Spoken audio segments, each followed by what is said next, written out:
Olá, meninos, tudo bem? Aqui é a professora Elisângela Gênove e hoje a gente volta com mais uma aula de Vale a Pena Ouvir de Novo.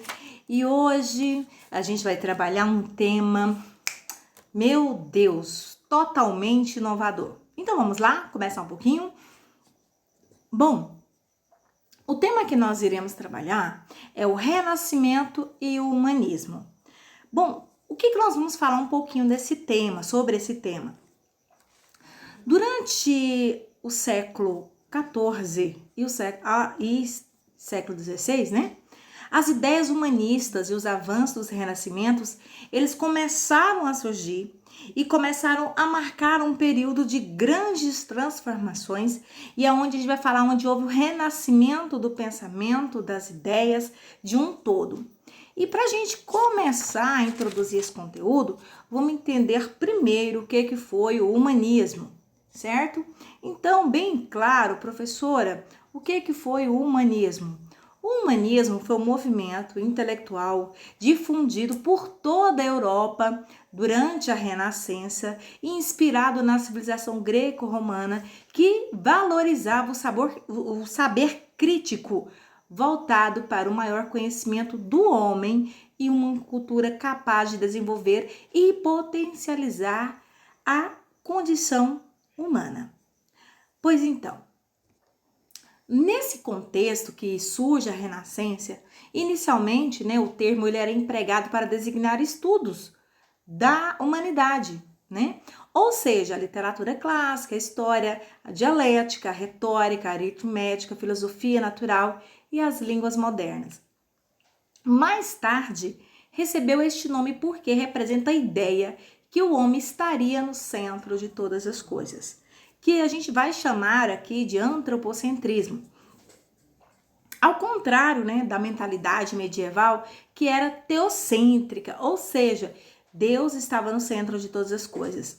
Nesse contexto que a gente vai começar a falar nesse primeiro momento, desse capítulo, capítulo 1 do módulo 2, que a gente inicia o segundo bimestre, nós vamos trazer à tona a discussão que estava, durante o século XVI, caracterizando um momento de mudanças, tanto no pensamento como no modo das pessoas, no mundo como um todo. Como as mudanças elas estavam ocorrendo no mundo todo, começa também a acontecer algumas críticas, principalmente, à Igreja Católica, porque ela era detentora do pensamento naquele momento, e durante o Renascimento, então, ele criticava muito os dogmas, a maneira, que as pessoas aceitavam, essa condição, determinação religiosa. Nesse contexto, começa a ser questionado, alguns estudiosos começam a questionar, que mais tarde esse questionamento ficou conhecido como humanistas. Então a gente vai falar um pouquinho desses humanistas. Bom, então quais são as características do humanismo? O humanismo ele foi uma corrente de pensamento que tinha como principal característica o antropocentrismo, que é o homem no centro de todas as coisas, a racionalidade, o homem pensando por si só, e o cientificismo, o que é? A comprovação através de método de estudo.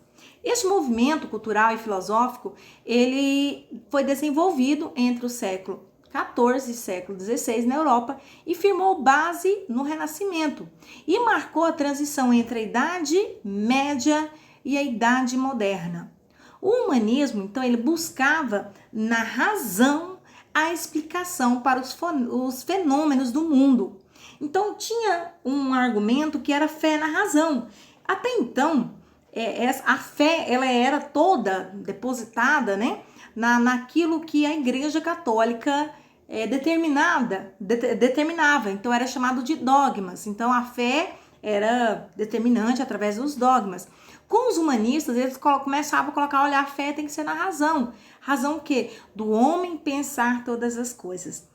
Um contexto interessante é que os humanistas, então, eles criavam novos propósitos de estudo, de ensino, sendo responsável por um movimento de renovação, de mudança no campo do conhecimento. Porque até então, todo saber, como eu falei para vocês anteriormente, ele era dado pela Igreja Católica. Ninguém se atrevia a pensar de forma diferente porque era considerado um pecado, né? Era herege. Então, os humanistas, eles defendiam um programa de estudos da humanidade que pretendia ensinar, né, os alunos matérias como poesia, gramática, história, filosofia, matemática e ética. Eles propunham também a retomada dos estudos da cultura clássica greco-romana, que na visão deles era mais a alta expressão da cultura, principalmente o que mais valorizava a criatividade. Quando a gente fala um pouquinho, né, entre os humanistas, havia uma crítica, né, das ideias cristãs. Como assim, professor? Uma crítica das ideias cristãs? Por pensarem de maneira diferente, eles discordavam muito em várias questões. No entanto, o que os unia era o entusiasmo pelo estudo e pelo saber crítico. Eles concordavam que era importante o aprimoramento do conhecimento sobre os seres humanos, o desenvolvimento das capacidades individuais das pessoas e o respeito pela liberdade de pensamento. Agora, críticas aos conceitos católicos, como eu falei para vocês, eles criticavam muito, né, o pensamento, que até então, por isso que é considerado por alguns, e é errôneo falar que é a idade das trevas, porque naquele momento houve muita produção do conhecimento.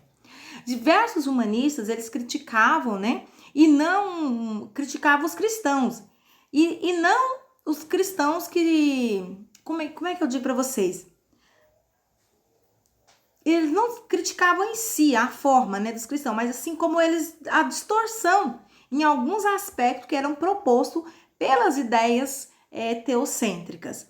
Então eles colocavam assim, que a principal ideia deveria ser o quê?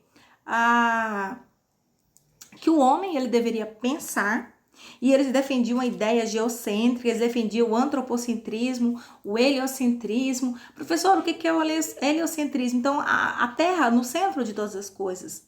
O teocentrismo, o que era essa corrente de pensamento? Deus como centro de tudo. O teocentrismo, do grego, vem de Theos, né, de Deus, e é a ideia de que Deus é o fundador de todas as coisas, é o fenômeno universal. E o pensamento da Igreja Católica era voltado para essa corrente teocêntrica. O geocentrismo é a Terra, do grego geo, que vem terra, né, como centro de um universo. Os defensores do geocentrismo, eles acreditavam que os demais planetas e o Sol giravam em torno da Terra, e só mais tarde eles viram que não era bem assim. E o que era a corrente antropocentrista? O homem como centro de tudo.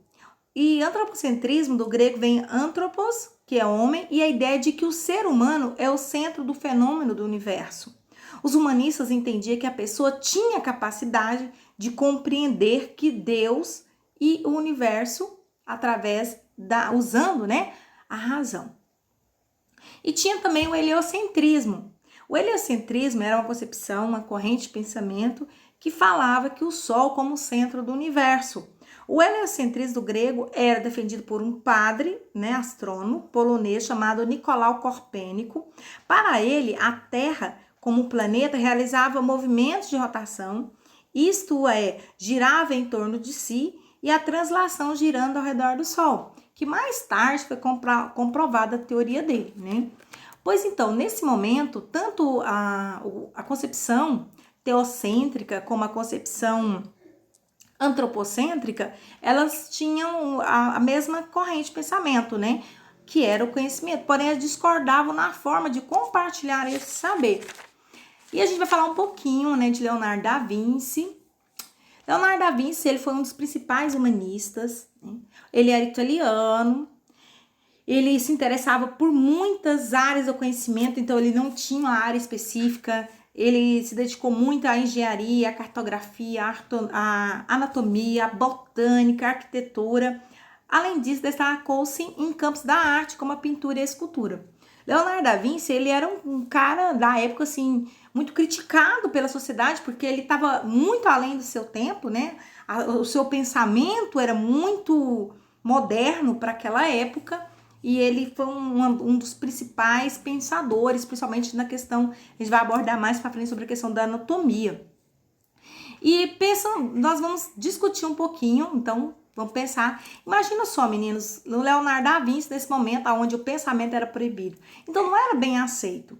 E como o Leonardo, ele pensava muita coisa ao mesmo tempo, ele nunca terminava um projeto, né? Então, tem vários estudos que ficou inacabados, que mais tarde foi comprovado, porque ele pensava, né, muitas coisas. E um pouquinho dessas coisas que a gente vai abordar nesse momento da nossa revisão. Bom, uma das obras mais importantes, né, foi o pintor, né, dentro da arte. Leonardo da Vinci, ele foi um grande pintor. Suas pinturas são conhecidas pelo uso da técnica inovadora para a época, com a perspectiva e o esfumato. A técnica da perspectiva consiste em representar os elementos da cena de modo que pareça estar, que tenha profundidade, né, de forma diferente. Já a técnica do esfumato é usada para suavizar a diferença entre os tons de cores claros e escuros. Entre as pinturas mais conhecidas dele, eu coloquei aqui para vocês, é a Mona Lisa, que é de 1506, a Última Ceia, de 1497, e a Virgem dos Rochedos, 1478. Obras que hoje, né, vale muito, muito, e são de estima para a história, né, sobre a nossa história. Bom, vamos falar um pouquinho agora sobre a anatomia, né? Leonardo da Vinci, ele era muito curioso, e ele tinha uma visão, como eu falei para vocês, além. Então, além dele ser um excelente pintor, um excelente escultor, ele também se dedicou às figuras humanas. E era necessário para poder, né, detalhar na pintura, ele se preocupava com a escultura humana. Para isso, ele começou a estudar anatomia. Por isso, como ele, nas suas obras, ele precisava prestar bem atenção, ele começou a dissecar cadáveres para estudá-lo. E na época, gente, vocês acham que isso era certo? Não, isso era um sacrilégio, né, profanar um corpo. Tendo realizado mais de 1000 desenhos com detalhes de partes internas do corpo humano. Esse estudo de Leonardo colaborou não apenas para aprimorar, né, para o seu aprimoramento artístico, mas também para, em grande parte, para o desenvolvimento da medicina. Leonardo foi um exemplo do primeiro a dissecar e descrever com estupendo uma artéria pelo acúmulo de gordura. Olha só que interessante. Então ele tinha essa preocupação com a anatomia para poder representar nas suas obras de artes, e ele acabou dissecando, né, alguns corpos para poder entender como se dava a anatomia. E o mais interessante é que nesse momento, gente, não era permitido. Isso era condenado pela igreja, então ele não era muito bem visto. E ele, além, né, de pintor, anatomista, ele era também engenheiro e inventor. Leonardo se destacou também na engenharia civil, militar, projetando e construindo aparelhos e máquinas para os mais diversos fins. Ao observar as necessidades práticas de atividade cotidiana, ele começou a observar que tinha algumas coisas que poderiam ser aprimoradas, que poderiam ser melhoradas, como, por exemplo, o guindastes, o aprimoramento da bicicleta. Leonardo também construiu para a exploração da água, com a criação de projeto com um escafandro, um tubo respiratório para mergulho, a nadadeira, as boias salva-vidas e o submarino. Muitos outros projetos Leonardo, como por exemplo a máquina voadora, né, não puderam ser construídas naquela época, pois ainda não havia tecnologia, mas o seu estudo deu o embasamento para mais para frente chegar ao que nós temos hoje, né, no avião. Então, ele era muito, graças à sua capacidade criativa, a importância das suas anotações foi de grande importância para nós hoje, né? Leonardo da Vinci, ele é considerado um gênio da humanidade, porque ele se dedicava a vários campos, como eu falei para vocês, ele não focava numa única coisa, então por isso que ele começava um projeto, começava, como o caso do avião, ele começou, mas não terminou, mas ele tinha tudo anotado, isso favoreceu muito, muito, muito para gerações posteriores. E nós paramos por aqui, continua na próxima aula, e é o seguinte, para os alunos que estão em casa, tá bom? Que não tá acompanhando as nossas lives, fazer a atividade da página 298, tá bom? A questão número 1, número 2 e, deixa eu ver, fazer a 298 e a 299. Tá bem tranquilo, tudo que eu falei pra vocês tá aqui, ó, mamão com açúcar. Tudo bem? continua na próxima aula. E na próxima aula a gente vai falar um pouquinho do Renascimento. Até aqui a gente falou sobre o humanismo. Beijo para vocês. Tchau, tchau.